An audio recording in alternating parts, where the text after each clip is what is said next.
Voilà. Donc, comme je disais, bonjour tout le monde.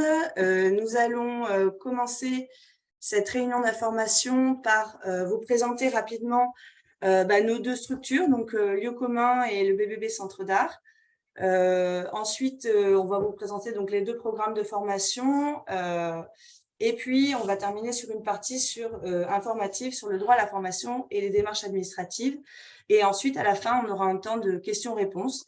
Donc, vous pouvez soit nous poser vos questions pendant la réunion via la discussion. On y répondra soit pendant qu'on les voit, soit à la fin. Et puis après, on pourra aussi répartir la parole.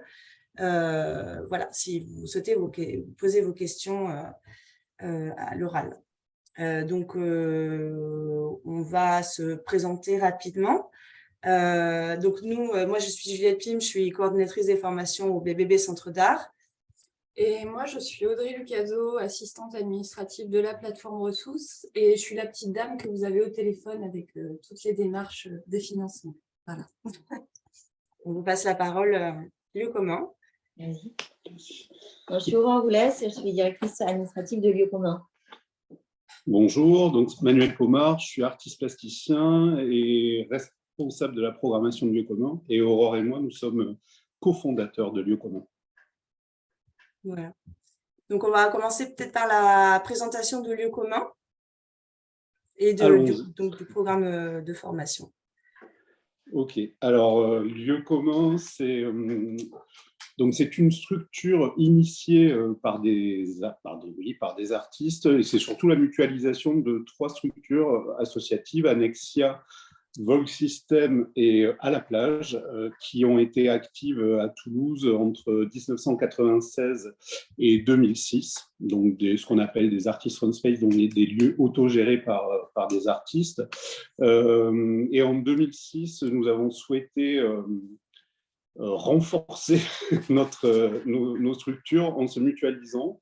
Nous sommes installés dans un quartier de Toulouse en pleine mutation qui s'appelle le quartier Bonnefoy, dans une ancienne chemiserie, donc c'est un lieu industriel qui fait 1000 mètres carrés. Nous sommes locataires, un propriétaire privé.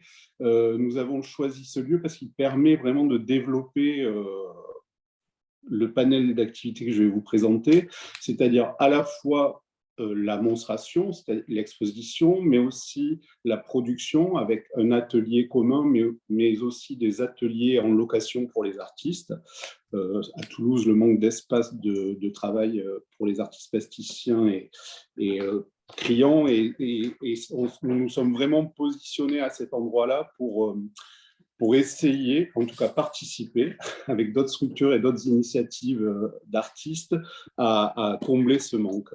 Nous développons une programmation qui est principalement axée en direction de la création émergente et locale, mais évidemment, pour que cette création émergente et locale s'inscrive dans une dynamique plus globale, on ne fait pas d'exposition, de programmation estampillée de cette façon-là. Moi, j'apporte beaucoup d'attention à faire des expositions qui jouent d'une diversité de programmation, aussi bien dans la génération des artistes invités. Je me plais à mixer les générations parce que j'ai remarqué en 25 ans d'expérience de programmation qu'il y avait pas mal d'hermétisme entre les générations et qu'il fallait, comme toute case, il faut les ouvrir.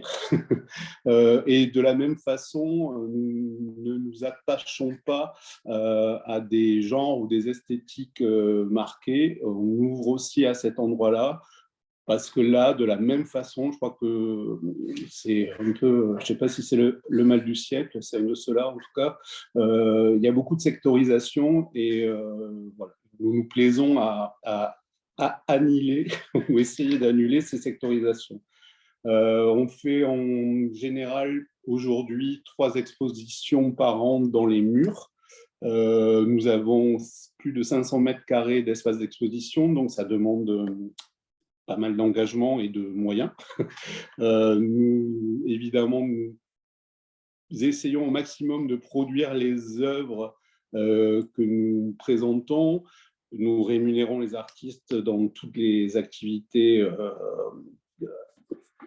que nous leur faisons faire, aussi bien l'exposition que, évidemment, les programmes de médiation. Il y a aussi, et donc je l'ai évoqué, cette partie du travail, de la production des espaces de travail. Ce sont des ateliers, donc il y a aujourd'hui 5 ateliers en location. Nous sommes 10 artistes à travailler sur le lieu. Donc ça crée une dynamique là aussi qui est très, très intergénérationnelle, vu qu'il y a 2 ateliers qui sont consacrés chaque année à une résidence d'un an pour et un jeune diplômé et un artiste qui est en début de parcours. Donc, il y a une sorte comme ça de tandem tutorat.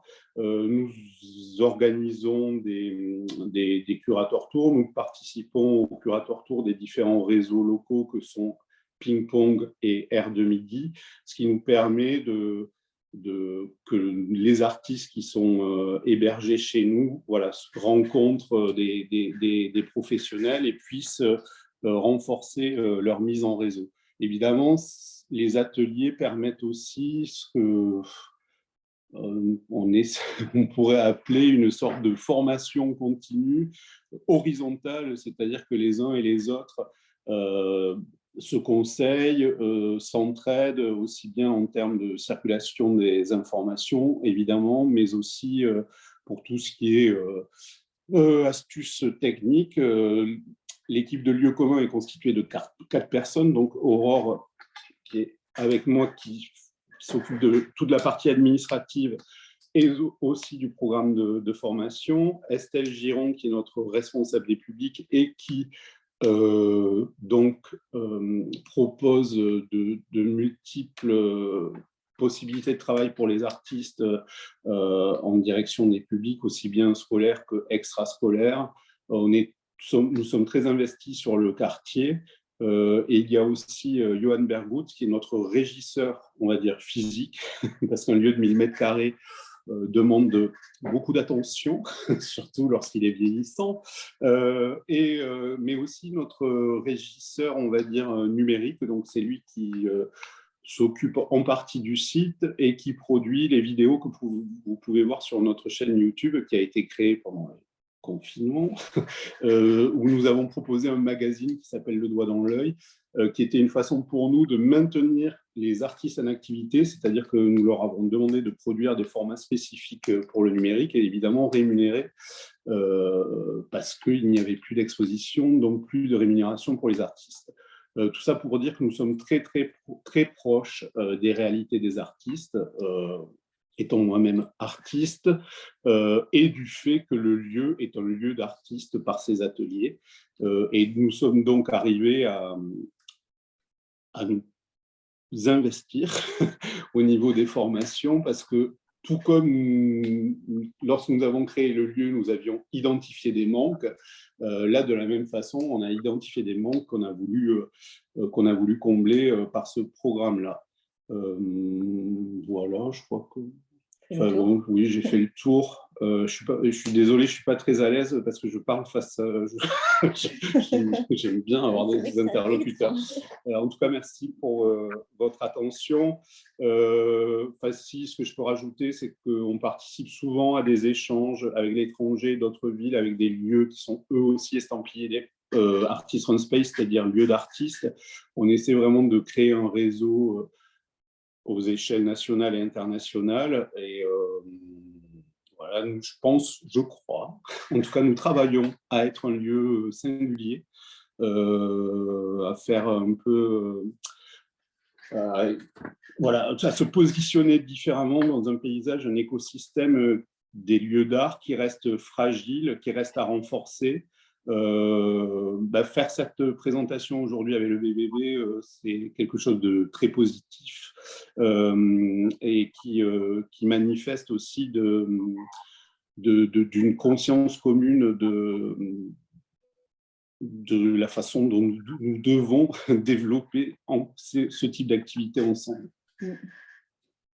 Voilà. Alors, pour les formations, donc, le Commande propose des formations adaptées aux artistes autoristes depuis 2017. Et voilà, comme vous en a parlé Manu, pour nous, cette mission, elle est vraiment dans la continuité de nos actions de soutien et d'accompagnement à la professionnalisation des artistes. Parce qu'on le sait, être artiste-auteur, c'est vraiment multiplier les casquettes. En plus du travail de création et de recherche, il faut répondre à des appels à projets pour des résidences ou autres. Il faut envoyer son dossier de présentation à des diffuseurs pour prendre des rendez-vous. Et en même temps, il faut aussi être capable de faire le suivi de ses factures et de gérer son site Internet. Donc, il est important pour les artistes de se professionnaliser. Et aujourd'hui, ça nous paraît vraiment une étape obligatoire pour évoluer dans ce métier, pour structurer son activité artistique, parce que c'est aussi défendre un statut, le métier d'artiste. Et donc, vous pouvez avoir accès à de la formation prise en charge afin de développer des nouvelles compétences et acquérir de nouveaux savoir-faire. Donc, il faut en profiter. Donc, plutôt que de vous énumérer la liste de nos formations, je préfère vous présenter pourquoi ce projet me semble être une mission importante et plutôt mettre en valeur les artistes formateuristes qui les animent. Et après, vous trouverez toutes les infos de nos programmes sur notre site Internet et sur nos petits outils de communication, par exemple. Donc, pour les formations techniques dites métiers, oui, voilà, comme ça, vous avez une belle vue d'ensemble. Donc, pour les formations techniques dites métiers, nous proposons de la formation de pair à pair. Donc, ce sont des artistes qui forment d'autres artistes. Des artistes qui sont experts dans une discipline, par exemple. Donc, citer Damien Aspe, qui anime la formation Documenter son travail d'artiste, la prise de vue. Il est artiste plasticien, mais il a été aussi l'assistant de Jean Dieuzel, un photographe bien connu à Toulouse, pendant 2 ans, et c'est lui qui réalise les photos de nos expositions et celles du printemps-septembre aussi. Et on utilisait la maison Salvant. Oui. Donc voilà, donc il gère tout. Et aussi pour nous, ce qui est important, Manu en a parlé, c'est qu'on tient vraiment à rémunérer correctement les artistes formateuristes, parce qu'en plus, là, pour le coup, c'est un moyen pour nous de vraiment les payer avec un taux horaire vraiment hyper favorable. Il nous tient aussi à cœur que les formations techniques se déroulent dans des ateliers bien équipés que nous louons aux artistes, avec des petits effectifs pour un meilleur apprentissage. Donc, c'est 4 personnes maximum pour les formations techniques. Et par exemple, on travaille avec l'association Le Parti à Grenade, c'est à une trentaine de minutes de Toulouse, qui accueille plusieurs de nos formations dans un cadre magnifique à la campagne. Et donc, elles ont un lieu immense avec plusieurs ateliers, sérigraphie, céramique, un atelier bois aussi. Et donc, Marine Temeria, notamment, qui est artiste et sérigraphe et qui anime le cycle de formation en sérigraphie, gère et anime avec Camille Bess cette association. Et vraiment, je vous conseille d'aller voir leur travail sur leur compte Instagram. Elle travaille avec énormément d'artistes sur des projets de sérigraphie magnifiques et aussi pour j'en sais rien, elles ont participé à l'édition d'un CD ou d'un vinyle, donc elles sont hyper actives. Et par exemple aussi, nous louons l'atelier du collectif IPN pour la formation Initiation à la soudure avec Emmanuel Joudra. Donc ça participe véritablement aussi à faire vivre l'écosystème de l'art à Toulouse et en région. Et il est hyper important pour nous que les artistes stagiaires puissent véritablement produire. Donc, après, attention, la formation professionnelle, ce n'est pas un workshop, ce n'est pas une prestation de service, mais quand même, pour un meilleur apprentissage, il est nécessaire de pratiquer. Et donc, il y a un budget qui est prévu pour l'achat de matériaux pour chaque stagiaire. Pendant une formation de sérigraphie, par exemple, vous allez pouvoir réaliser une vingtaine de tirages et commencer, par exemple, à développer une offre de multiples. Donc, c'est plutôt intéressant quand même pour vous. Les artistes formateuristes, ils prennent en compte vos objectifs et vos attentes en fonction de si vous souhaitez réaliser un projet spécifique, par exemple, ou si vous voulez expérimenter sur une technique ou bien tester des matériaux. Donc ça, c'est assez intéressant. Il y a toujours un échange en amont entre les formateuristes et les stagiaires pour évaluer vos besoins. Donc, par exemple, Marie Sirgue qui anime la formation moulage et Claire Saint-Blanca qui anime la formation réalisation d'un objet composite, modelage et technique mixte pourront commander les matériaux nécessaires bien sûr, dans le cadre d'un objet imparti pour la formation. Donc ça, il faut vraiment en profiter. Donc pour vous, artistes, se former, ça peut être aussi la possibilité d'être accompagné pour la bonne réalisation d'un projet Donc, une étape clé dans la concrétisation d'une pièce, par exemple. Et on voulait vous montrer une photo. Claire Saint-Blanca a accompagné l'artiste Anne-Laure Boyer sur la réalisation d'une pièce. C'est un ex-voto marin. Je ne sais pas du coup comment on voit rien. Je ne sais pas si vous y voyez. Non, je vous laisse. D'un ex-voto marin, c'est un projet qui a été financé par le conseil départemental dans la baie de Saint-Jean-de-Luz. C'est vraiment magnifique. Voilà. Et donc, pour Anne-Laure, ça a été vraiment l'opportunité de travailler avec Claire sur éviter les écueils techniques, trouver des solutions pertinentes pour gagner du temps. Donc, voilà, la formation, ça peut être ça aussi. Se former, c'est vraiment utile pour comprendre les difficultés techniques et mettre en œuvre la faisabilité d'un projet. Il y a un dernier point qui me semble vraiment fondamental dans le fait de se former, c'est la création d'un réseau professionnel. Vous allez rencontrer d'autres artistes, vous allez échanger et partager des infos, vous allez rencontrer des professionnels de la culture. Et pour nous, par exemple, à Lieu commun, les artistes qui participent aux formations, ils vont rencontrer les artistes qui sont dans les ateliers, ils vont rencontrer les artistes qui sont là sur un montage d'exposition. Et ça, c'est vraiment important aussi pour vous d'avoir ce temps d'échange et de rencontre. Et c'est vrai que dans notre offre de formation, on a assez peu de formations transversales, mais nous proposons avec Madeleine Philippi, qui est commissaire d'exposition et critique d'art, une formation sur le marché de l'art et sur développer son réseau pro. Et parce qu'avec Madeleine, on partage vraiment des valeurs communes et notamment le soutien aux artistes. Et je vous encourage à consulter son dernier projet éditorial qui s'appelle Fragments. C'est peut-être pas très parlant comme ça. Et donc, elle a mis à l'honneur pendant un temps de résidence de commissariat 6 artistes femmes de la région Occitanie. Voilà, donc c'est aussi ça, se former, c'est rencontrer des professionnels. Et pour conclure, donc voilà, nos formations, elles sont essentiellement prises en charge par l'AFDAS, parce qu'elles sont destinées aux artistes autoristes. Mais il y a aussi la possibilité voilà, que ce soit prise en charge par d'autres pros. Vous avez un peu le détail et surtout, vous allez voir vraiment avec Audrey comment procéder aux demandes de prise en charge. Alors, si nous, nos formations, elles sont prises en charge par les autres pros et notamment par l'AFDA, c'est parce que nos formations, elles sont certifiées Calliope. Et voilà, pour une structure comme nous, être certifié Calliope, c'est beaucoup de temps, c'est de l'argent. Donc, mettre en œuvre des formations, c'est un vrai engagement parce que on ne se rend pas compte, mais répondre aux obligations et aux exigences de Calliope, voilà, c'est beaucoup de temps, c'est passer des audits, c'est assurer un suivi qualité, vraiment comme voilà, c'est une vraie entreprise. Comme un organisme de formation. Voilà. Alors, par contre, nos formations, elles ne peuvent pas être prises en charge par votre compte CPF, car justement, nous n'avons pas eu ni le temps ni les ressources nécessaires encore pour vous lancer dans cette nouvelle procédure administrative. Concernant le Pôle emploi, il est très compliqué de se faire financer une formation métier, mais on ne désespère pas du tout d'un jour leur faire entendre que les artistes autoristes ont besoin aussi de se former sur leur métier. Ça semble assez logique. Et donc, justement, nous avons le projet de travailler sur cette question et d'y apporter des solutions avec le réseau ressources art visuel, dont nos 2 structures, le BBB et Lieu commun, font partie. Donc, c'est un réseau pro national qui regroupe des structures dédiées à la formation, le conseil, l'accompagnement et l'information pour les artistes autoristes. Donc, surtout, il me semble que pour s'y retrouver dans toutes ces demandes de financement, il faut faire confiance aux organismes de formation, et parce que c'est eux qui vont pouvoir vous apporter la solution la plus adaptée à votre situation. Et je voudrais juste rajouter aussi que pour nous, Lieu commun, cette offre de formation, c'est un enjeu financier important et que le développement de cette activité nous permet d'être plus autonomes financièrement et moins dépendants des collectivités publiques.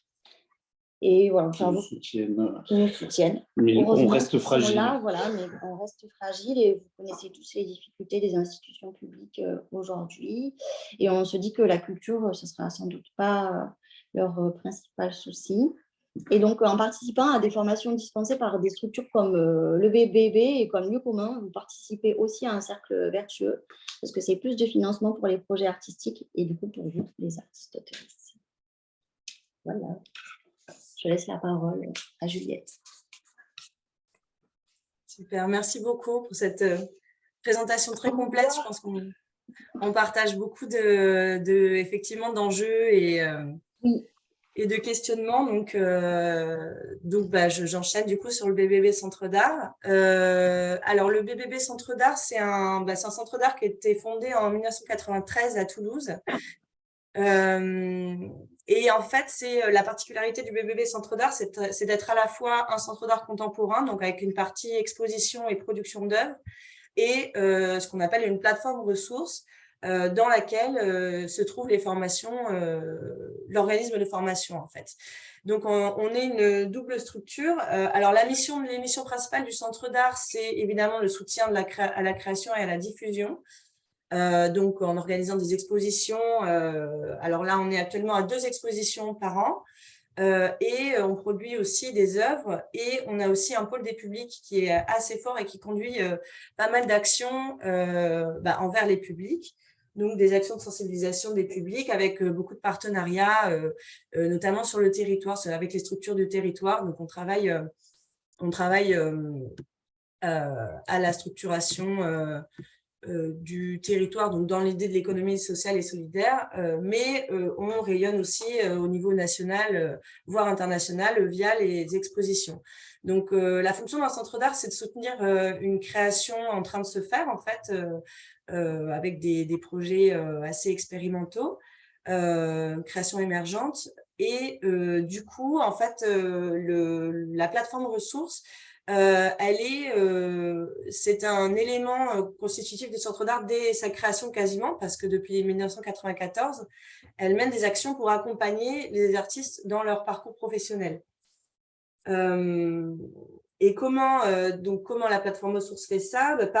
En apportant une expertise déjà professionnelle et en accompagnant par la formation et par un dispositif d'accompagnement cofinancé par le Fonds social européen et le conseil départemental, qui fait qu'en fait, on est référent RSA des artistes du département de la Haute-Garonne.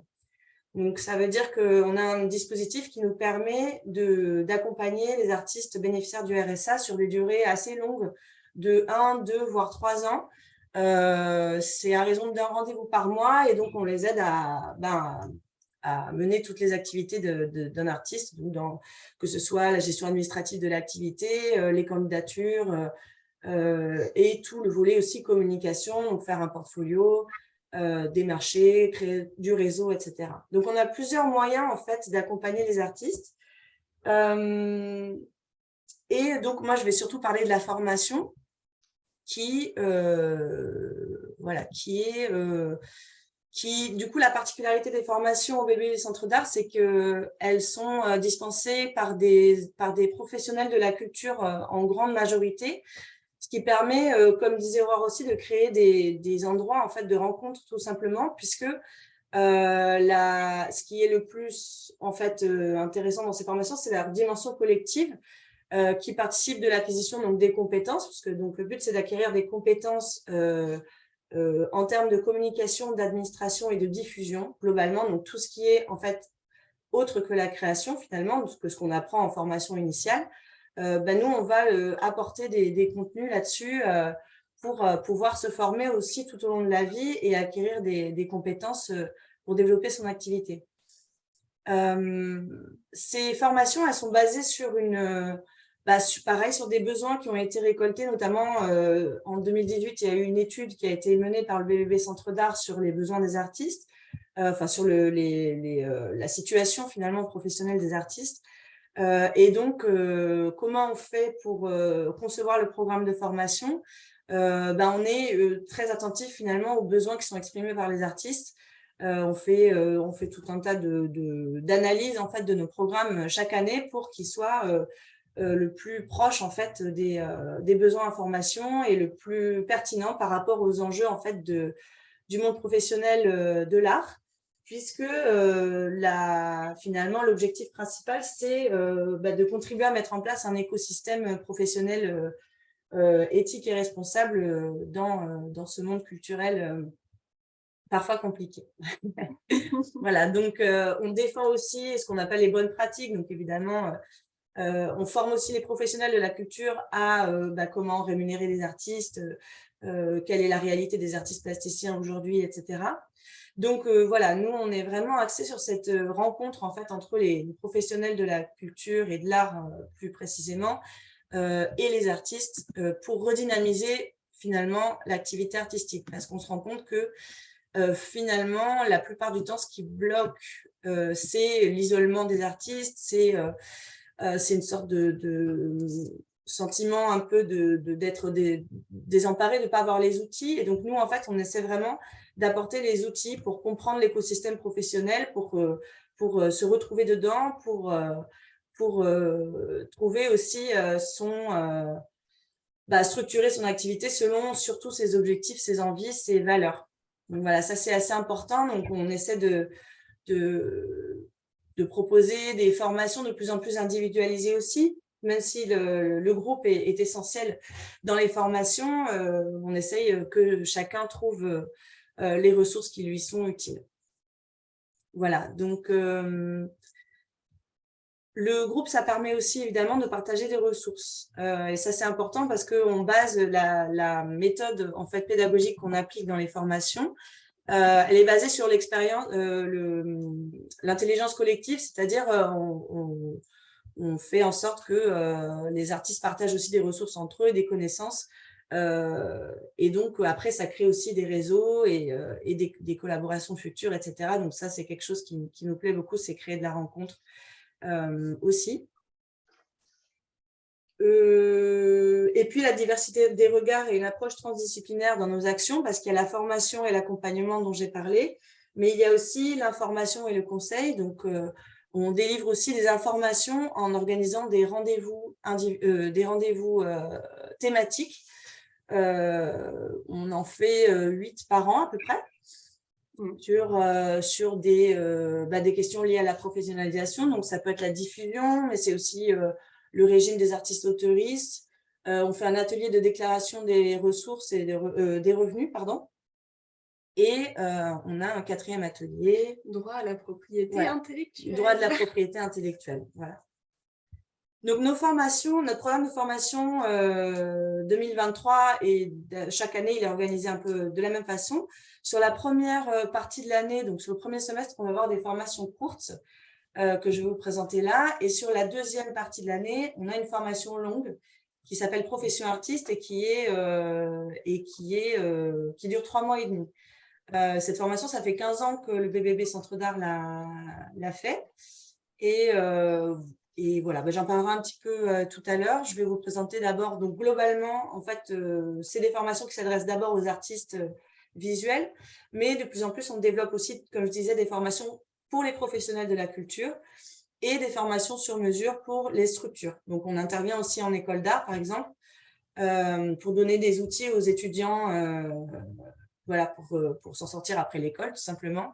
Ou mieux s'en sortir après l'école en tout cas, et on intervient aussi auprès de structures culturelles sur des besoins en formation spécifique. Par exemple, comment contractualiser avec un artiste, comment organiser l'exposition, des choses comme ça. Donc là, je vais parler juste des formations pour les artistes. On en a en gros 3 formations qui durent à peu près 3 semaines. Elles sont composées de modules que vous pouvez en fait choisir à la carte. C'est-à-dire que avant, on avait des formations séparées de 2 à 4 journées. Et cette année, la particularité, c'est qu'on les a regroupées par grandes thématiques. Donc, en fait, les 4 modules qui portaient sur plutôt la communication, donc comment se rendre visible en tant qu'artiste finalement,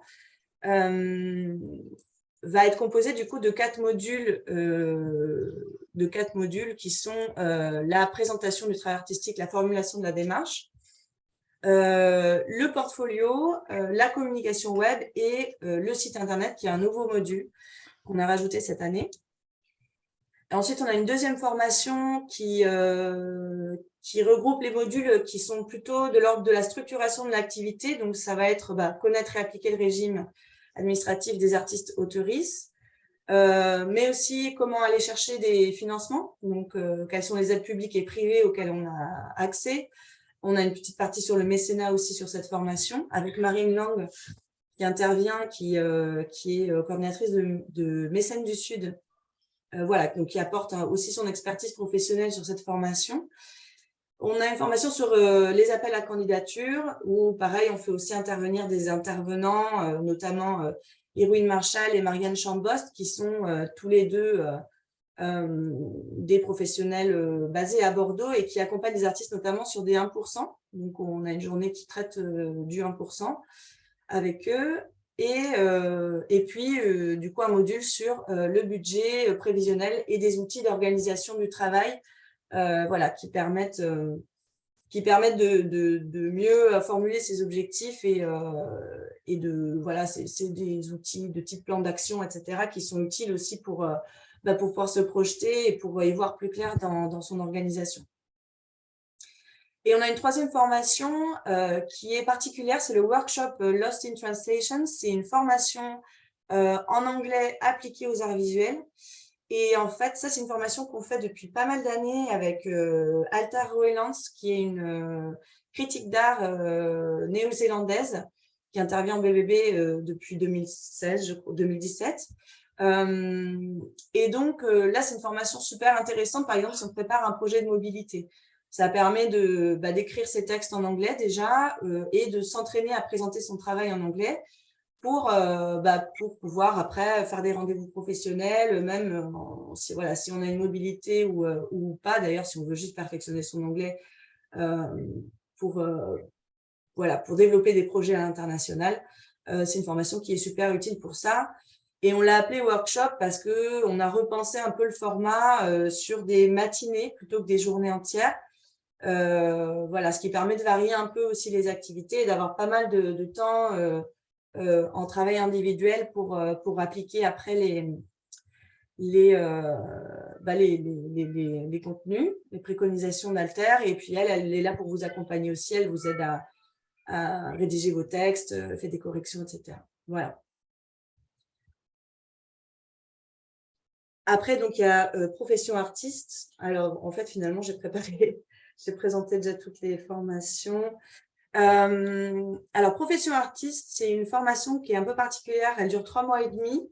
Et on l'a pensée un peu à la croisée de la résidence, de la masterclass. C'est-à-dire que l'idée, c'est de réunir 12 artistes, en fait, chaque session. Alors, c'est sur appel à candidature. Et là, c'est un programme complet en fait de formation, donc sur les 3 axes d'expertise du BBB, donc la communication, l'administration et la diffusion. Et là, il y a beaucoup plus d'intervenants que sur les formations courtes qui viennent. On fait aussi des sorties pour aller rencontrer les structures du territoire, enfin de la région.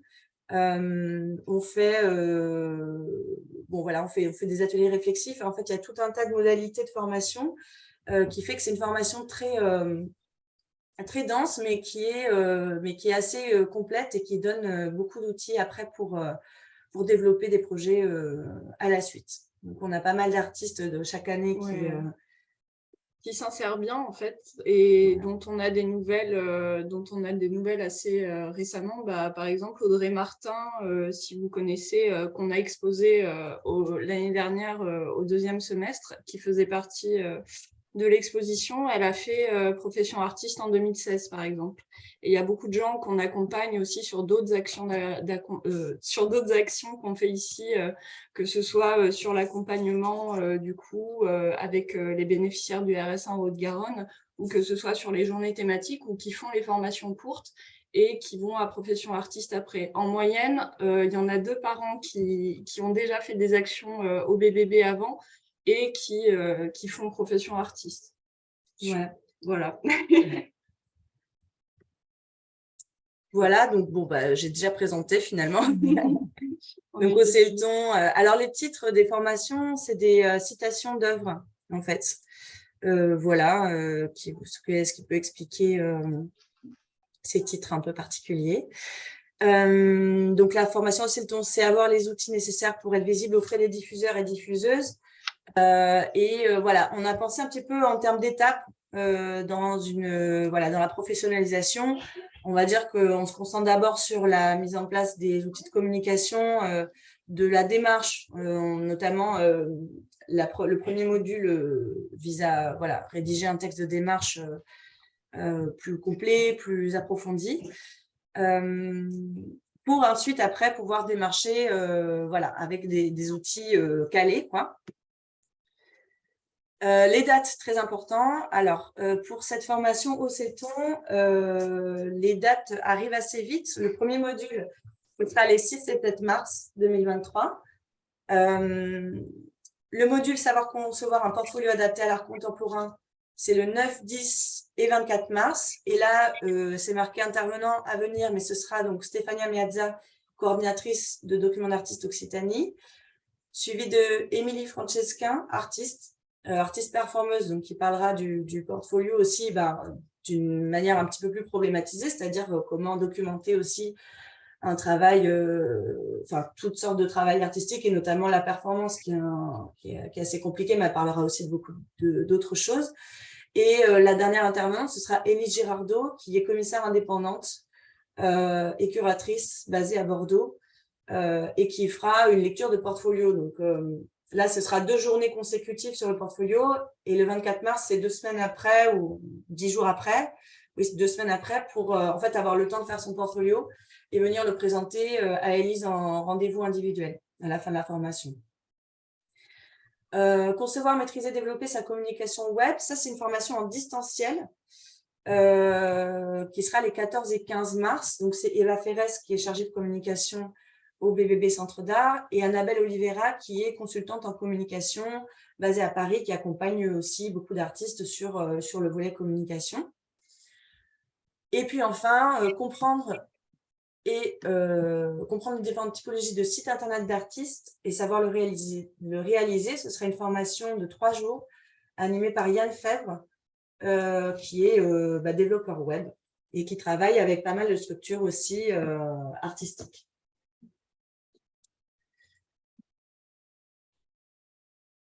El Cos de la Vida, la deuxième formation, donc c'est tout ce qui est plutôt comment se situer dans l'écosystème de l'art. Donc on aborde pas mal en fait les questions économiques et juridiques qui sont très qui sont très importantes. Et c'est vrai qu'en formation, il y a beaucoup de temps informel aussi où on discute énormément sur les conditions économiques de l'activité d'artiste. Et ça, c'est hyper important d'avoir des endroits où on en parle entre artistes et aussi avec les professionnels, travailleurs et travailleuses de l'art qui interviennent. On parle aussi des différents contextes de travail possibles. Ça permet en fait d'ouvrir un petit peu les perspectives. Quand on sait pas trop par où commencer ou comment s'y retrouver dans toutes les possibilités, là, c'est intéressant d'avoir un panel un petit peu des possibilités. Donc, il y a les résidences, mais il y a aussi les interventions artistiques, il y a la vente, finalement tous les canaux, toutes les activités possibles, les canaux de rémunération.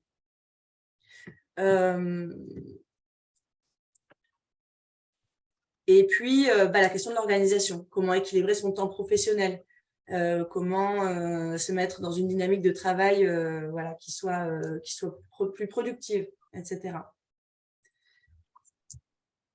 Et ça, donc les dates, ça, ce sera donc en avril. Connaître et appliquer le régime administratif et juridique des artistes auteuristes, c'est le 4, 5 et 7 avril. Avec Pauline Grasset qui travaille au BBB Centre d'Art, qui est coordinatrice de l'accompagnement et qui est spécialiste en fait des questions administratives et du droit d'auteur. Connaître et appliquer, connaître les aides publiques et privées et comprendre le mécénat pour diversifier ses financements, ce sera en distanciel.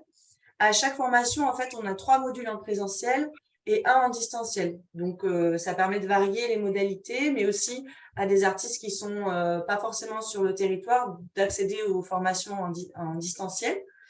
sachant que vous pouvez aussi venir si vous n'êtes pas dans la région, mais ça, Audrey vous expliquera comment on fait. Donc, 11 et 12 avril en distanciel. Là, ce sera moi qui interviendrai avec Marine Land. Pour le module répondre à des appels à candidature pour amener sa création artistique dans différents contextes, ce sera les 13, 14 et 21 avril. Là, on a pas mal… donc là, c'est une formation qu'on fait à 4, en fait, avec Lucie Delpierre, qui est coordinatrice du pôle des publics au BBB Centre d'Art. Donc, qui parle depuis son expertise professionnelle aussi de l'intervention de l'artiste intervenant, en fait, à partir d'un regard aussi, ben, voilà, comment on travaille avec un artiste intervenant et qu'est-ce qui est important à savoir quand on veut faire des interventions artistiques. Et puis, Héroïne Marshall et Marianne Chambost, dont j'ai parlé un petit peu. Là, il y a un atelier sur cette formation, il y a un atelier, par exemple, dossier, où vous passez une journée à travailler sur un dossier de candidature et on vous accompagne, on vous donne un regard et des conseils sur un dossier en particulier. Et puis, savoir établir un budget prévisionnel et organiser son activité d'artiste, ce sera les 18 et 19 avril. Voilà.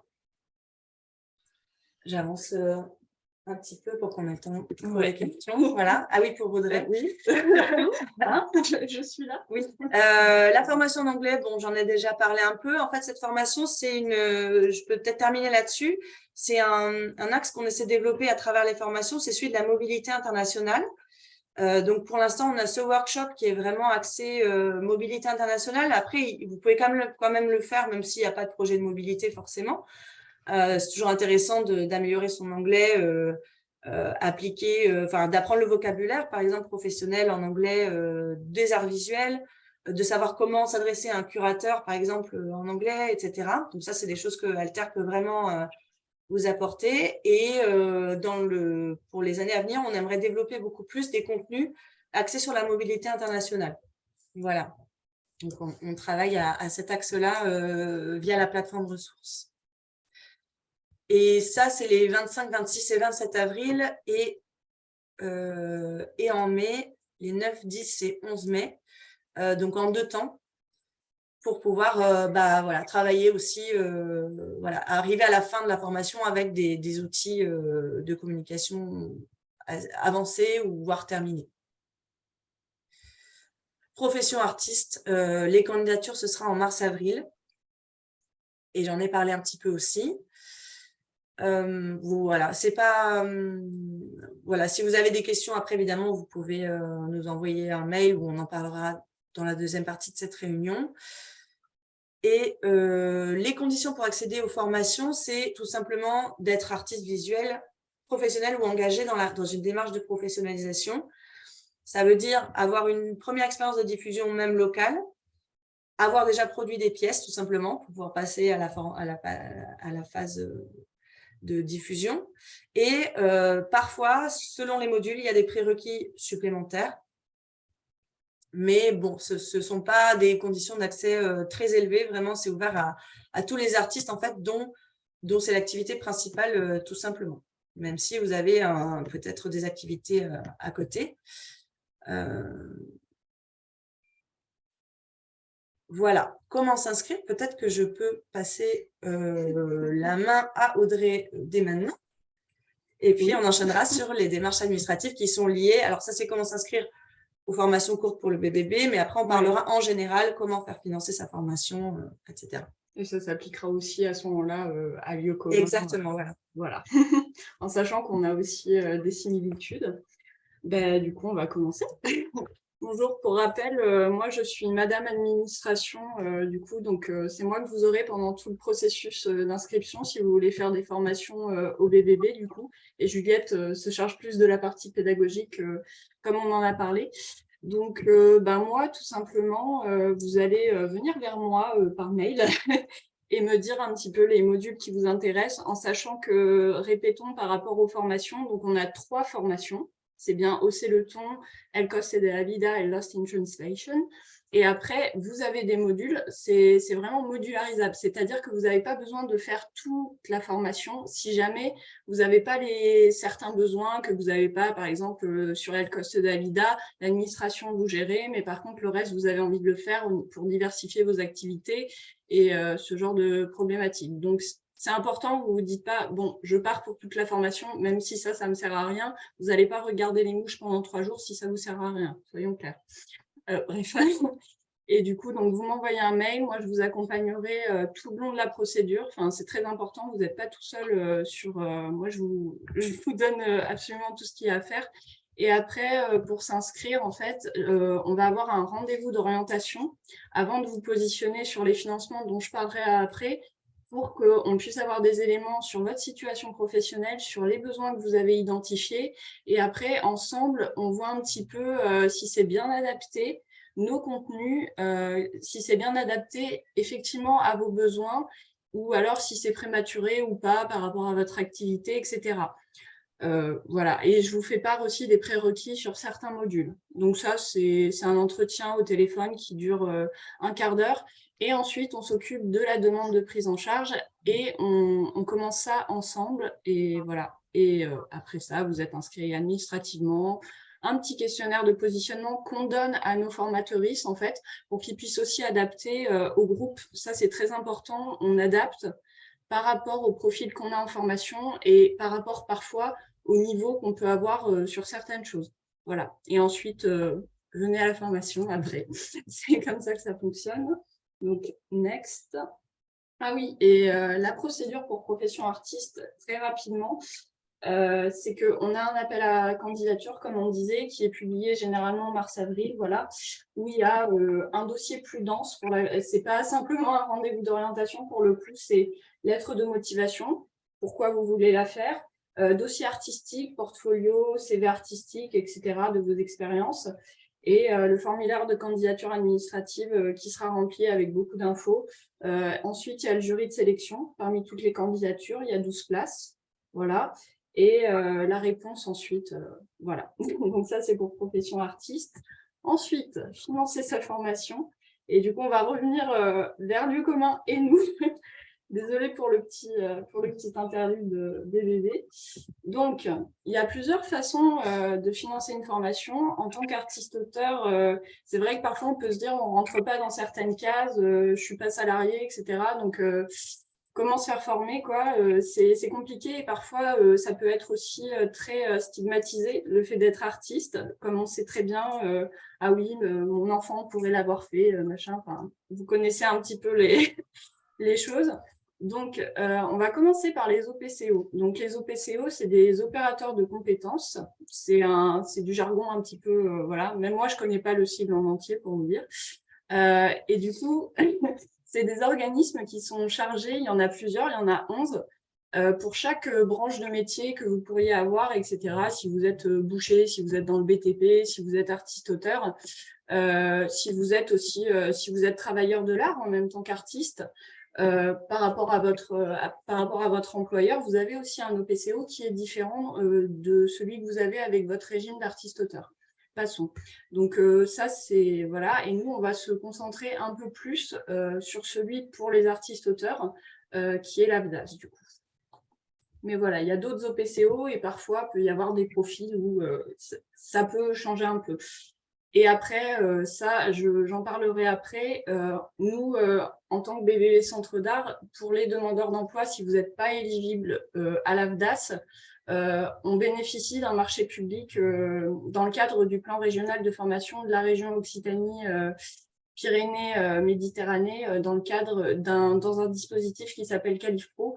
Mais ça, je détaillerai après. Et puis voilà, comme je vous disais, les autres financements, si vous avez un autre corps de métier, si vous avez aussi du salariat, l'employeur peut prendre en charge ou un autofinancement. Mais voilà, l'idée, c'est pas que vous payez pour votre formation, c'est à quel point la précarité est présente chez les artistes-auteurs, malheureusement. Donc, bon.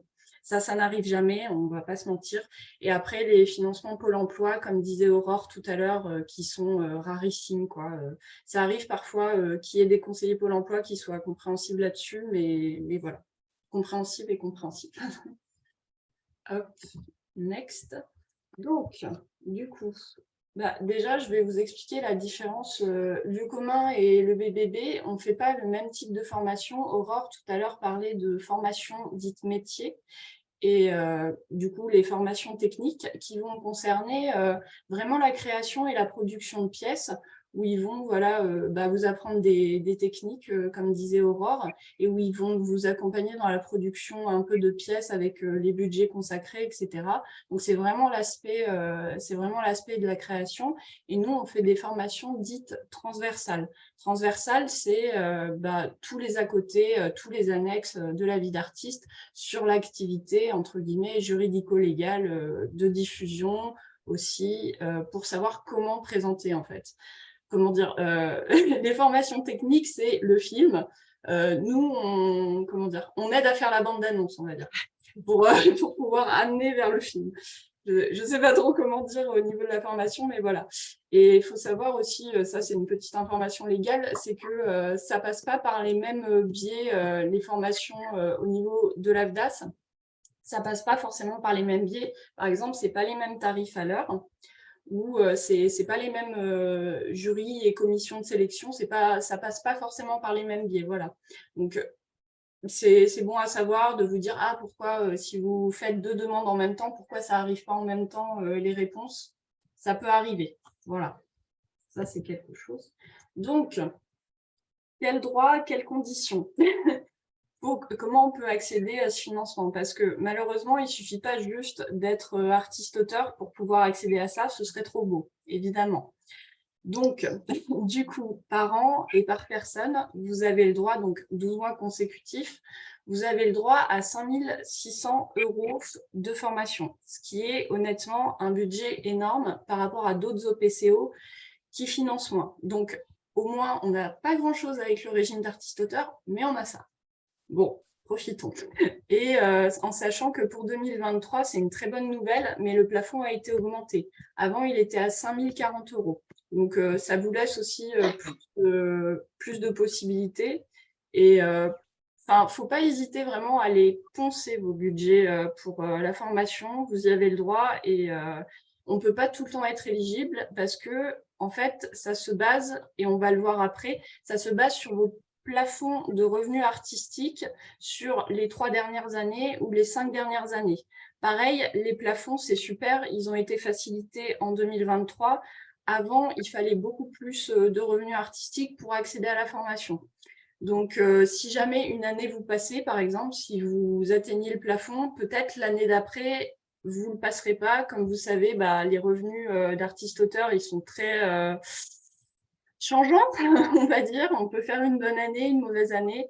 Il n'y a aucun budget, il n'y a aucun revenu qui est assuré, ou alors très rare cas, comme on le sait très bien. Donc voilà, ça, c'est les coûts pédagogiques de formation qui seront pris en charge par l'AFDAS par cette éligibilité.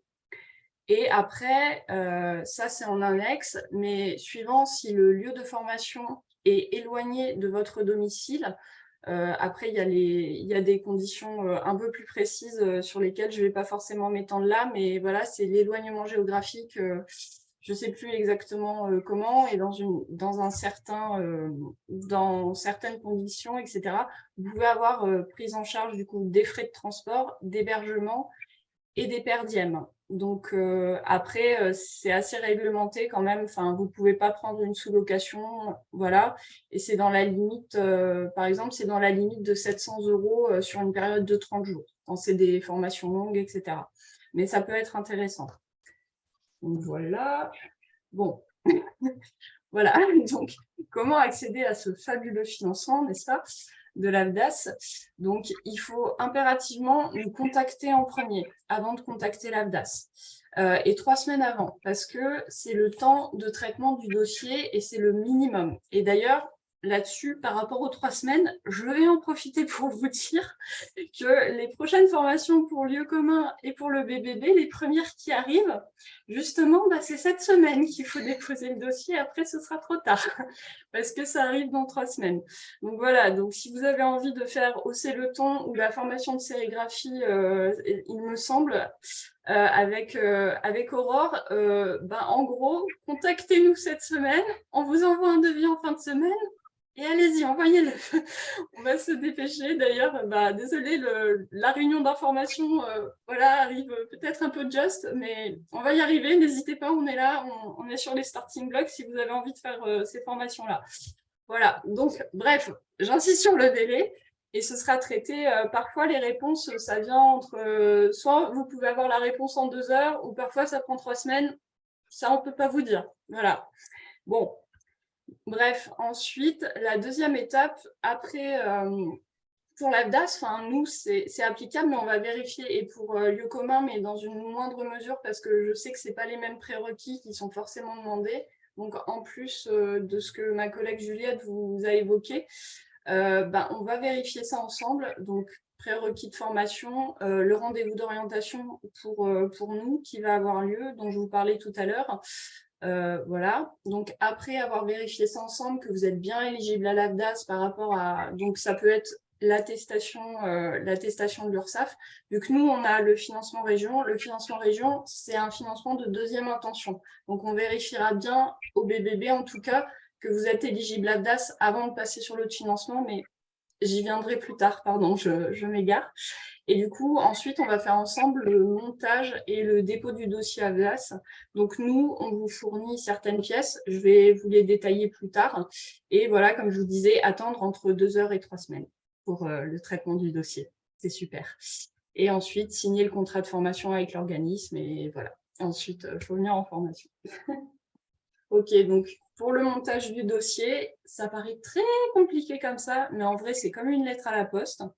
Ça, une fois que c'est fait, ça passe tout seul. Donc, justificatif du montant de vos revenus artistiques, tout ça, c'est à fournir à l'AFDAS, pas à nous. Vous allez faire dans votre espace en ligne le dépôt du dossier. S'il y a le moindre problème dans le traitement, etc., nous, on est là pour vous accompagner, on les appelle, machin et tout, vous appelez aussi, on est ensemble. Donc, il faut justificatif de vos revenus artistiques pour bien vérifier, pour qu'eux, ils puissent vérifier que vous avez le bon plafond. Une lettre de motivation, pourquoi vous voulez faire cette formation. Mais c'est pareil, ils ne demandent pas quelque chose de mirifique, mais juste pour bien dire, voilà, c'est cohérent. Et avec votre CV artistique. Un programme détaillé de la formation, donc ça, c'est les fiches descriptives que nous, on va vous fournir. Lieu commun aussi et le BBB, on a des programmes détaillés pour que l'AFDAS puisse bien vérifier qu'effectivement, voilà, vous n'allez pas faire une formation en biologie sous-marine, quoi, et que ça correspond. Et après, le devis de là ou des formations que vous voulez faire. Donc, Aurore et moi, on vous fournira ces devis-là pour que vous puissiez les déposer à l'AFDAS. Et si vous êtes éligible aux frais de transport et d'hébergement, c'est sur facture. Donc, ça veut dire que, comme je vous disais, la facture et l'hébergement et les per diem, il faut que vous conserviez toutes les factures et que vous leur fournissiez pour qu'après, ils puissent vous rembourser. Donc, il faut impérativement un numéro de SIRET sur votre preuve de paiement. Et à une époque, ça fonctionnait, les tickets Auchan et tout ça. Maintenant, c'est des factures restaurants, par exemple, qu'il faut. Donc, c'est un peu embêtant pour les per diem en question, mais voilà. Donc, si vous prenez l'hôtel, n'hésitez pas à rajouter le petit-déj. Ensuite... Et pardon, Audrey, c'est juste effectivement lors de la demande AFDAS de son dépôt, bien faire un budget prévisionnel parce que oui. Ça, c'est vraiment l'erreur fatale. Si on oublie, ils ne rembourseront pas. Donc, oui, merci. Non, mais tu as raison. Sur les frais de transport, et d'hébergement, il faut bien faire ces devis prévisionnels-là. Ouais, tu as raison. Merci. Et voilà, pour qu'ils puissent... ça se dépose en même temps. Et c'est juste un différent formulaire, mais voilà, ça se dépose en même temps. Et ça se fait bien. Beaucoup de nos stagiaires le font régulièrement. Donc voilà, faut pas avoir peur. Là, ça fait un petit peu tout ça, mais voilà. Et après, donc les cas particuliers, je vais pas m'étendre, mais l'AFDAS, c'est aussi l'OPCO des intermittents du spectacle et de certains travailleurs de l'art, mais c'est plus dans des structures qui relèvent du spectacle vivant ou des musiques actuelles. Donc, il y a des délais de carence, des choses comme ça, c'est différent. Ça arrive parfois qu'il y ait des intermittents, mais je vous laisse regarder ça. Si jamais c'est votre cas, de toute façon, on vous aiguillera avec Aurore. Et n'hésitez pas à appeler l'AFDAS, ils sont sympas. Enfin voilà, ils sont sympas, ils vous renseigneront, etc. Donc, n'hésitez pas. Donc ensuite, je vais passer sur un financement que malheureusement, il n'y a que au BBB. Et on aimerait bien que ce soit pour tout le monde, mais voilà, c'est pas possible.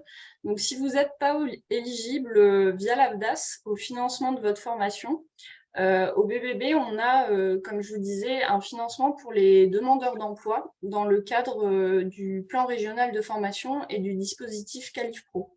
Donc ça veut dire que ça, c'est un financement uniquement pour les coûts pédagogiques déjà, et c'est accessible du coup pour les demandeurs d'emploi. Alors ça, c'est les conditions. Il faut absolument avoir le statut. Donc peu importe, je vais vous donner un exemple, mais vous pouvez...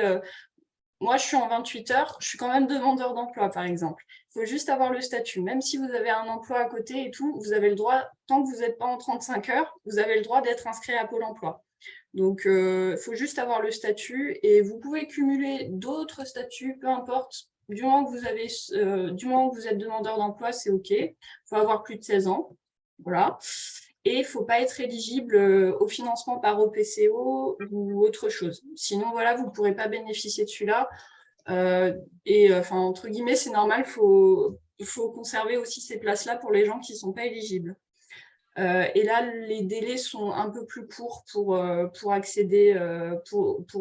Donc, voilà, c'est plus de l'ordre de 2 semaines que de 3 semaines pour le coup.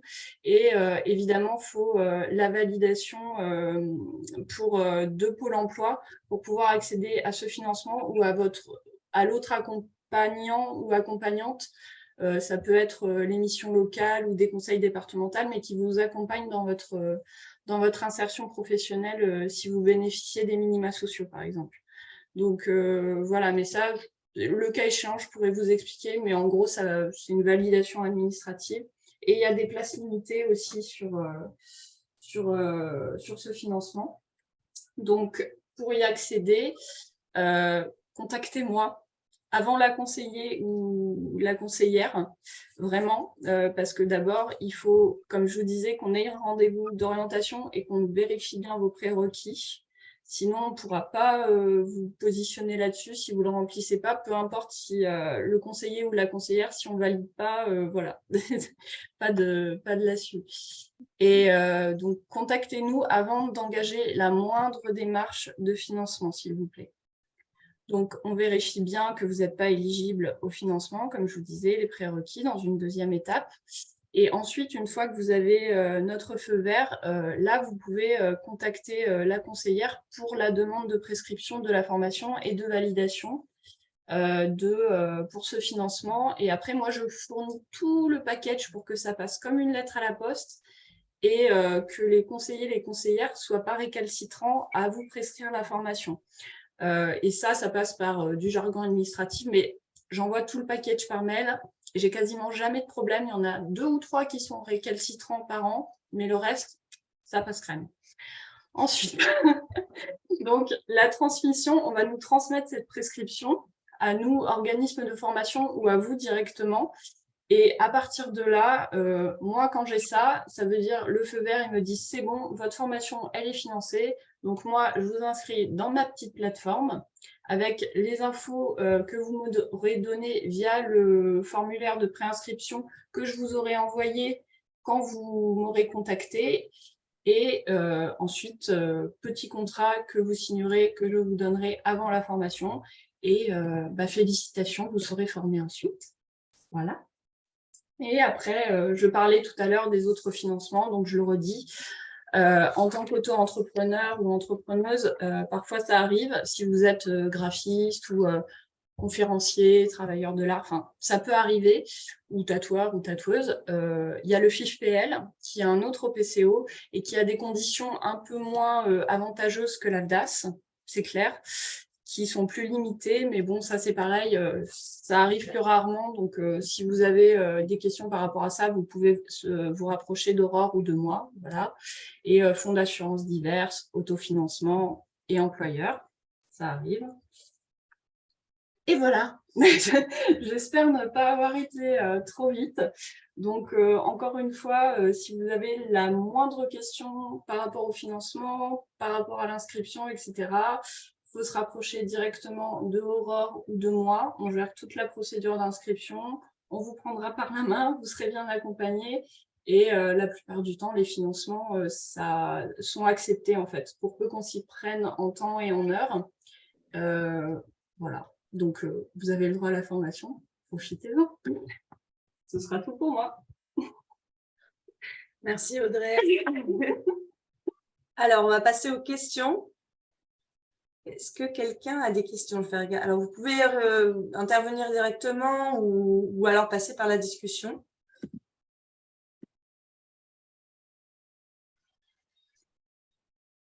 Alors, il y avait peut-être... Alors, oui, Emmanuel. Faux. Salut, vous m'entendez? Oui. Ouais. Mais déjà, merci pour la formation, c'était super. Moi, j'ai deux petites questions. Est-ce que vous auriez connaissance d'un site internet qui recense les formations pour les trouver un peu partout en France? Et la seconde question, j'ai assisté la semaine dernière à une formation du même type par Pôle emploi avec un mec de l'AFDAS. Et là, tu nous disais que c'est 5 600 € par an et par personne, c'est ce qu'on trouve aussi sur le site. Mais ce mec-là, il insistait bien que c'était par typologie de formation. Et du coup, comme sur le site, ils disent pas ça, et comme vous dites pas ça non plus, je me demandais voilà, qu'est-ce qu'il en était en fait. Alors, je t'avoue qu'ils ont changé les conditions il n'y a pas très longtemps. Donc, ça se trouve, ils ont des... Effectivement, sur le site internet, c'est exactement ça. Mais maintenant que tu me le dis, je vais les appeler. Parce qu'ils n'arrêtent pas de changer dernièrement. Par exemple, le prix des formations prises en charge, ça a changé aussi il y a 3 semaines. Ils ont mis l'info sur leur site. Donc, je pense qu'ils ont une grosse restructuration en ce moment, pour être honnête. Mais je vais vérifier ça. Merci de l'info, Manu. Et la deuxième question... Est-ce qu'il existe un site qui recense les formations? Malheureusement, non. Pas toutes les formations en France, mais par contre, c'est quelque chose qui est qui fait partie des envies un peu du réseau qu'on voudrait développer. Ouais. Mais il y a pas, par contre, il y a des formations qui sont référencées sur le site de l'AFDAS quand même. Ouais, c'est ça. Après, il n'y en a pas énormément. Non, parce que c'est celles qui sont directement financées par l'AFDAS. En passé, c'est leur catalogue d'offres de formation. Donc, c'est hyper accéléré. Et en fait, c'est l'AFDAS qui fait passer des appels d'offres auxquels des structures répondent. Et voilà. Et par exemple, c'est que nous, Lieu commun, nous sommes une trop petite structure pour pouvoir candidater sur ce genre de projet. Voilà. Effectivement, c'est un gros problème parce qu'avant, l'AFDAS mettait... nos formations sur leur site. Et c'est vrai que depuis, pour les artistes, c'est hyper compliqué d'avoir accès à nos infos. Ouais, c'est ça. Et après, je rajouterais juste quelque chose, c'est que, comment dire, nous, on a aussi entre guillemets un listing interne parce qu'on fait une veille justement sur les formations et avec nos partenaires, c'est important. Et ça m'arrive souvent au téléphone de dire attendez, vous êtes de cette région, peut-être ce serait bien que... Enfin, vous avez nos confrères, consoeurs formatrices qui proposent aussi un contenu qui est un peu similaire. Si nous, on peut pas les aider, bien évidemment, on les oriente vers des personnes qui sont plus proches d'elles, etc. Voilà. Donc, ça se fait aussi d'humain à humain, on va dire. Oui, il y a aussi une section formation, il me semble, sur le site du CNAP qui recense les formations. Oui, voilà, tout à fait. Merci. Alors, il y a une question sur l'inscription à AFDAS. Est-ce qu'on s'inscrit en tant que particulier ou en tant qu'entreprise, comme artiste-auteur? En tant que particulier. Voilà. Vous êtes un particulier en tant qu'artiste, artiste-auteur. Mais ce n'est pas l'entreprise individuelle, justement? Oui, mais non. Ah, d'accord, ok. Voilà, c'est particulier. C'est particulier, justement. Y a-t-il un moyen de se faire financer en ne venant pas de la région Occitanie et sans statut d'artiste-auteur? Alors, oui. Oui, sans venir... Oui, j'ai oublié de préciser ça, pardon. Pour le financement de la région, oui, c'est sur toute la France. Je sais qu'il y a d'autres régions, par exemple la région Bretagne, ils ont aussi un financement régional, mais eux, c'est que pour les personnes domiciliées dans la région Bretagne, du coup. Mais nous, en Occitanie, la région, elle est très bien là-dessus. C'est pour les demandeurs d'emploi de toute la France. Il faut juste avoir ça. Et après, sans statut d'artiste-auteur, si vous êtes en cours ou etc., oui, il n'y a pas de souci là-dessus pour la région. Nous, on détermine en fonction de où vous en êtes sur le RDV d'orientation, enfin au BBB du moins. Mais voilà, il n'y a pas besoin que vous ayez au moment de l'inscription le statut d'artiste-auteur. Ça, c'est pour le BBB, mais il me semble qu'à lieu commun, ça fait partie des... Pour nous, étant donné que c'est souvent des prises en charge AFDAS, effectivement, il faut avoir le statut d'artiste-auteuriste et il faut avoir suffisamment cotisé. Donc, comme tu peux présenter tout à l'heure, Audrey. Après, il y a d'autres possibilités, ce que tu expliquais en fonction de ton statut, si tu es salarié ou du financement individuel. Mais bon, c'est des formations pro avec des coûts ultra importants à soutenir pour une personne. Donc, ouais, à part l'AFDA, c'est compliqué. Il y avait des questions aussi qui avaient été posées dans le formulaire. C'est surtout sur les questions sur le contenu, comment chercher des financements, comment exposer, et les infos sur les démarches admin. J'espère qu'on y a répondu. Et pour les contenus, ça va être plutôt dans les contenus de formation. Ce n'est pas l'objet aujourd'hui de la réunion d'information. Par contre, on avait est-ce que les formations sont les mêmes chaque année?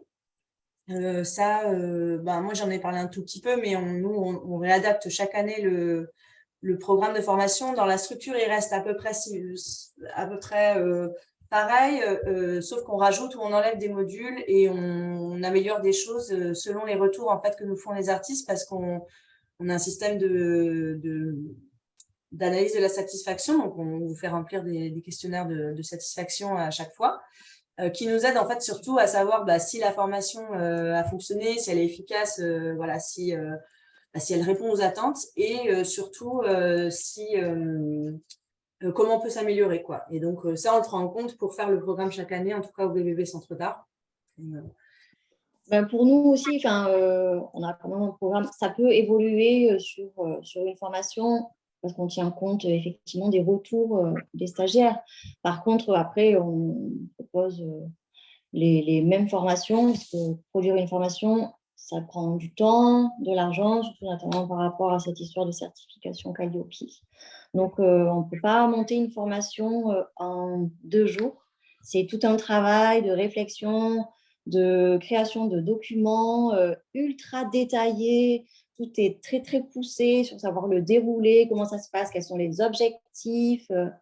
Donc, voilà. Après, on a le projet là en 2023 de créer, par exemple, une nouvelle formation, justement pour compléter le cycle sérigraphie. Ça serait une formation sur les encres naturelles.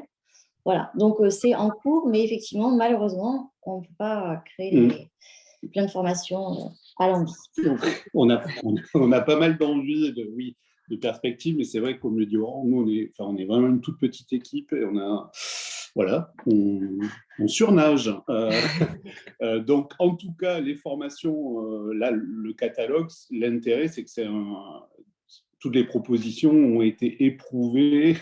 Les formulaires de satisfaction sont tous plus que positifs. Donc, ce sont des formations qui fonctionnent, et les artistes avec lesquels nous travaillons, ce sont aussi des artistes avec lesquels on a travaillé dans d'autres cadres, aussi bien des expositions, de la diffusion, de la médiation. C'est dans une cohérence d'esprit des lieux. Oui, d'ailleurs, ça répond à une autre question. Il y avait quel retour avez-vous eu sur vos formations? Je pense que vos retours sont extrêmement positifs à lieu commun, nous aussi. Et moi, j'avais noté des aspects, les aspects qui ressortent pour les retours sur les formations du BBB, en tout cas. qui ressortent souvent, c'est l'approche adaptée. En fait, la disponibilité des intervenants, leur approche pédagogique. La force du collectif, comme je disais, c'est quelque chose qui revient souvent. Le retour des pairs, le partage des difficultés, la recherche des solutions communes. Et puis, les choix pédagogiques, voilà. Et les compétences plurielles qui sont apportées, quoi, la diversité des regards, en fait, en gros. Et puis, surtout, ça permet d'accéder aux ressources rapidement, parce que, voilà, il y a tout un tas de ressources, en fait. Et comme on disait, même quand on réoriente, quand on parle d'autres structures qui produisent de la ressource comme nos deux structures, ça, c'est important aussi d'avoir l'information pour pouvoir chercher les ressources qui existent. Et d'ailleurs, j'aimerais juste ajouter là-dessus, c'est que dans la limite, si vous êtes financé AFDAS, dans la limite du plafond de 5600, vous pouvez très bien faire plusieurs formations, que ce soit à lieu commun ou que ce soit au BBB ou ailleurs. Vous pouvez en faire partout et plusieurs dans un même organisme. Voilà, enfin, vraiment, c'est une question de plafond. C'est pas une question de nombre de formations. Sur la question quand a lieu la formation de profession artiste, ce sont 3 mois et demi consécutifs. Là, on est en train de travailler actuellement à l'édition 2023. L'année dernière, c'était du 1er septembre au 16 décembre. Donc, normalement, ça commence début septembre et ça finit mi-décembre. Mais là, on va voir si on change un peu les dates ou pas, parce qu'il y a des nouvelles modalités sur cette formation. Donc voilà, on vous tiendra au courant sur les dates, mais ouais, c'est 3 mois et demi consécutifs. Et temps plein. Et temps plein, voilà. Et c'est pas modularisable comme les formations courtes. Ouais, donc, on part vraiment au charbon pendant 3 mois et demi. Alors, la formation culture et inclusivité est-elle accessible aux artistes qui ont envie d'organiser des projets qui mettent en place de la diffusion, création d'expos, résidences? Alors, oui. Alors, bon, le public de cette formation, donc ça, c'est une nouvelle formation qu'on a développée au BBB Centre d'Art qui s'adresse aux professionnels de la culture. Et comme disait Aurore, voilà, nous, on a mis un peu toute notre énergie cette année à développer cette nouvelle formation-là, parce qu'on trouve que ça répond à un besoin, une demande dans le milieu de la culture en général. Et donc, du coup, nous, on va cibler sur le monde de l'art. C'est une formation qui fait intervenir d'autres organismes de formation, en fait, dont c'est la spécialité, donc l'inclusivité en termes de genre, mais aussi de sexisme, mais aussi de validisme. Donc voilà, on réunit un petit peu les problématiques de l'accessibilité aux personnes en situation de handicap et de l'inclusivité en général. Et donc ça, c'est en fait, elle a pour but de questionner ses pratiques en tant que diffuseur, programmateur, médiateur, n'importe qui travaillerait dans les structures, même agent d'accueil dans un centre d'art, par exemple, ou des choses comme ça.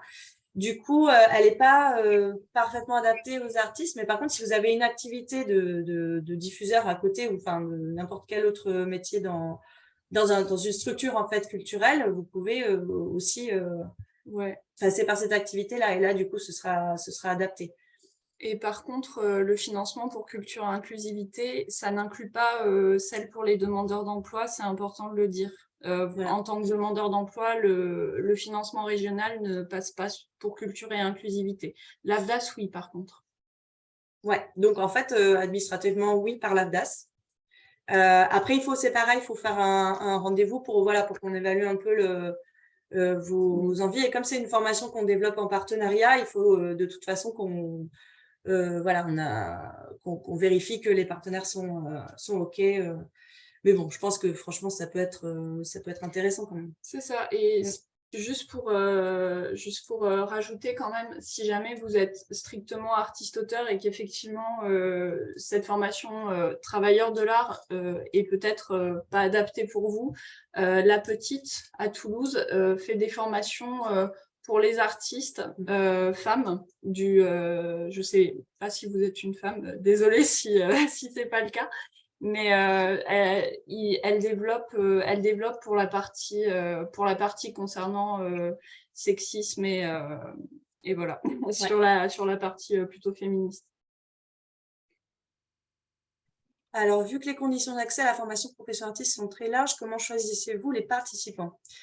Il y a un jury de sélection qui est composé de personnes de l'équipe du BBB Centre d'Art et on invite aussi, alors cette année on n'a pas encore composé le jury, mais on invite des professionnels aussi. Enfin, on ne sait pas encore comment on va le constituer cette année. Voilà, c'est ça. Mais l'année dernière, c'était la direction du BBB Centre d'Art avec des personnes de l'équipe.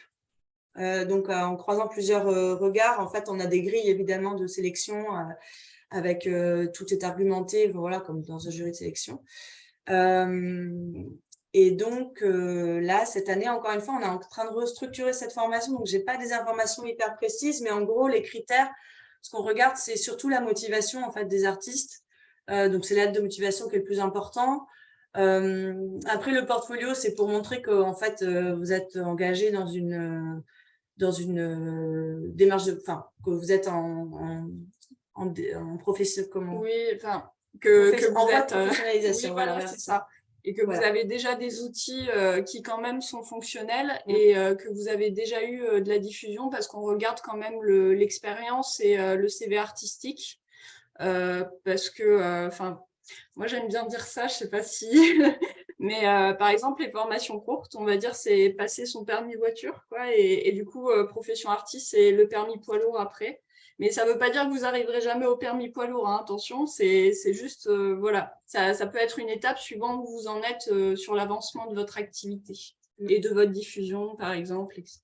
Voilà. En gros, le but, c'est de s'assurer, il y a deux buts, c'est s'assurer que la formation est adaptée, donc il y a une production assez conséquente et une première diffusion aussi qui est assez solide pour pouvoir...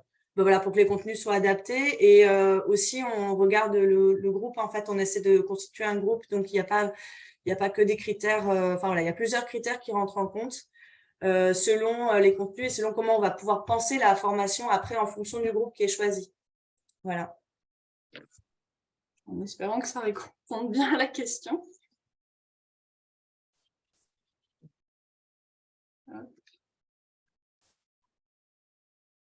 Cool. Il y avait d'autres questions ou pas? Oui, j'ai une question, justement. Oui.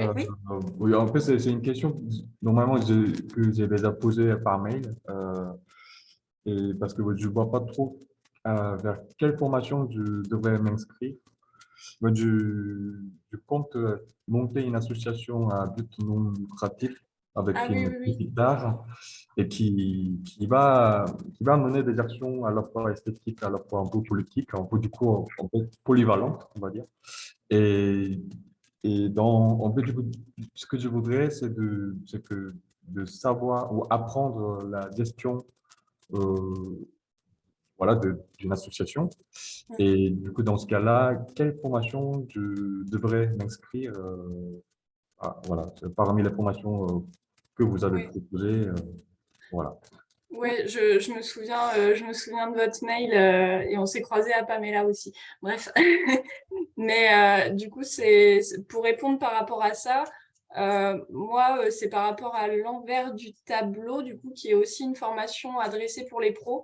C'est pas forcément de la gestion associative à proprement parler, effectivement, mais après, pour le coup, c'était le module plutôt sur l'administration pour travailler avec les artistes en termes administratifs, de déclaration, etc., que je trouvais peut-être adapté pour votre cas. Mais après, sinon, en termes de gestion associative, si vous voulez, je regarderai dans la veille de formation que j'ai pour voir s'il y a d'autres organismes qui peut-être seraient plus adaptés. Si c'est de la gestion d'associations culturelles pure et dure, c'est pas forcément obligé que peut-être ce soit adapté à l'art contemporain spécifiquement. Moi, c'était plus pour pour en tant que diffuseur, comment travailler avec les artistes. C'était sur ce petit module, peut-être que je me disais que ça pouvait être utile pour vous. Peut-être Aurore, tu as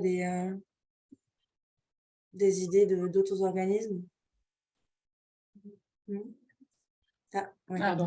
Oui, c'est mieux. On n'est pas vraiment concerné on n'a pas du tout de formation qui peuvent répondre à cette question-là. Après, il y a pas mal d'autres structures qui peuvent, j'imagine, aider Bien sûr. Oui, enfin, l'administration, la gestion d'une association, c'est encore notre travail. Et effectivement, ça sera sans doute décorrélé de la question de l'art contemporain, par contre. Mm. Tu as une idée, toi? À part la petite, Ouais, s'il non, doit y voilà. avoir. Bon, désolée. Après, pourquoi pas, la deuxième, la formation en com qu'on a, c'est établir un plan de communication en tant que diffuseur. Pourquoi pas, pour faire la communication d'un lieu, ça peut être adapté. C'est pareil, c'est des méthodes qui sont assez transversales, en fait. Voilà, mais c'est des choses spécifiques parce que nous, comme c'est des petits modules de formation, en fait, ça va aller répondre à un besoin très, très spécifique. Et du coup, peut-être qu'il faudrait une formation plus complète à ce moment-là, qui voit un petit peu tous les aspects parce que, voilà, nous, on est sur du perfectionnement, en fait, voilà, en termes de communication, d'admin. Après, l'admin, c'est quand même reprendre assez c'est assez complet, la formation admin. Ouais, je suis d'accord. Oui, pour l'administration, effectivement, si vous allez travailler avec des artistes, fatalement, même si vous êtes artiste vous-même, parfois passer de l'autre côté de la barrière, il y a des choses qui changent, quoi. Après, ouais, ça sert à faire les déclarations, mais ça sert pas à gérer administrativement la structure non plus. Oui, voilà, c'est ça. C'est pas une formation de gestion d'association à proprement parler. Mais effectivement, il en existe plein des formations comme ça. Mais je regarderai dans mon petit listing. Merci. Hop. J'avais une autre question. Est-ce que, en tant que bénéficiaire de l'AAH, on peut bénéficier des formations? Alors, si on est bénéficiaire de l'AAH et qu'on est artiste-auteur ou demandeur d'emploi, avec les financements AFDAS, on peut tout à fait. Parce que peu importe, on peut cumuler les statuts là-dessus, etc. Après, si vous êtes juste bénéficiaire de l'AAH, donc j'imagine reconnu en tant que travailleur handicapé avec une obligation d'emploi, c'est l'AGFIP qui se charge, qui est l'OPCO des personnes en situation de handicap. Donc, il faut se rapprocher d'eux. Après, nous, on est en contact aussi parce que moi, je suis référente handicap, par exemple, de l'organisme de formation. Donc, on accueille des personnes, des stagiaires en situation de handicap. Il suffit de nous contacter aussi. Là, du coup, c'est moi qui vais mettre en place tout un processus de positionnement, etc., un rendez-vous individuel, tout ça, pour évaluer les besoins en formation. Et après, on peut demander des adaptations de la formation avec des budgets AGFIP, etc. Donc, en termes de statut, il n'y a pas de souci. Et en termes d'adaptation de la formation, dans la mesure des moyens qu'on a, il n'y a pas de souci non plus. Ça, il faut nous contacter aussi pour voir ce qui est possible de faire et on le fait ensemble.